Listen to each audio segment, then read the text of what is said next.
Let's speak to Alan Holdren, who joins us from Rome. He's the Rome Bureau Chief for Catholic News Agency. Good to have you with us. This is being hailed as the first direct attempt by the Pope to address the issue of abuse and cover-up. In your opinion, how important is this letter? I think, surely this really shows that the Pope cares, that he means business. This is the first time he writes to all the people of God, as he put it, all of the Catholics in the world about this theme.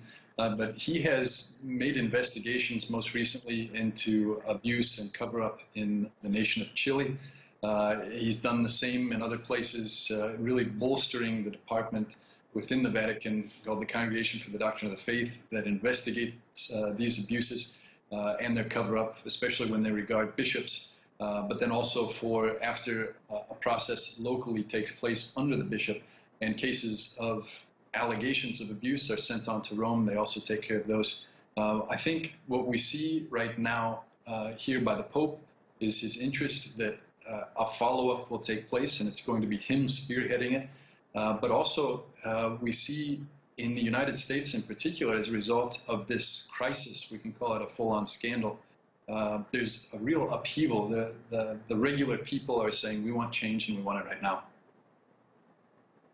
Yeah, that is one thing, though, that people have criticised the letter for. It is pretty short on specifics, and many people would also say, particularly in the US, which you mentioned there, it's too little too late. Many of these abuses are so old that they can't even be tried. That's right. I think it's really important to say that in that grand jury report, the 301 priests named are named because of accusations. Some of those didn't go through a full trial. Some of those priests could even be innocent. They're allegations, accusations.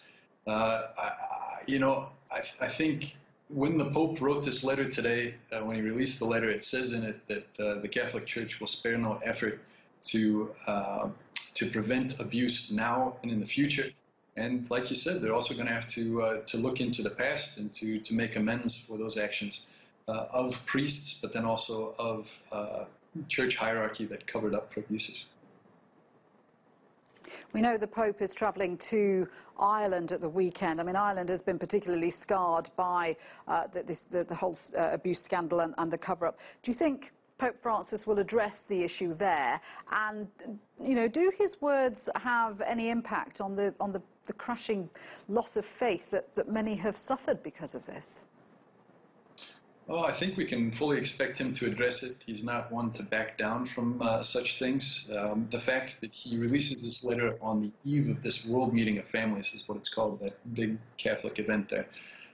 It is really telling as well, because he wants to show people immediately that this is something that's on his mind, that he cares about, that he cares for them, that he cares for change. For him not to bring it up would be really strange.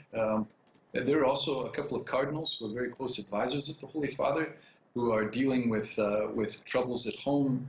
Cardinal Donald Wuerl of Washington, D.C., who's mentioned in that grand jury report more than 200 times. He was the bishop of Pittsburgh during a part of the time that's referred to in that grand jury report, and there are 19 cases in which he was directly involved as the superior to the priests who were accused.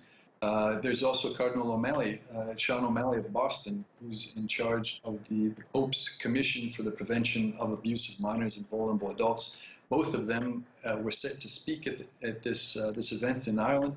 Both of them have since rescinded their participation. They need to take care of issues back at home. The Pope will have to address that somehow.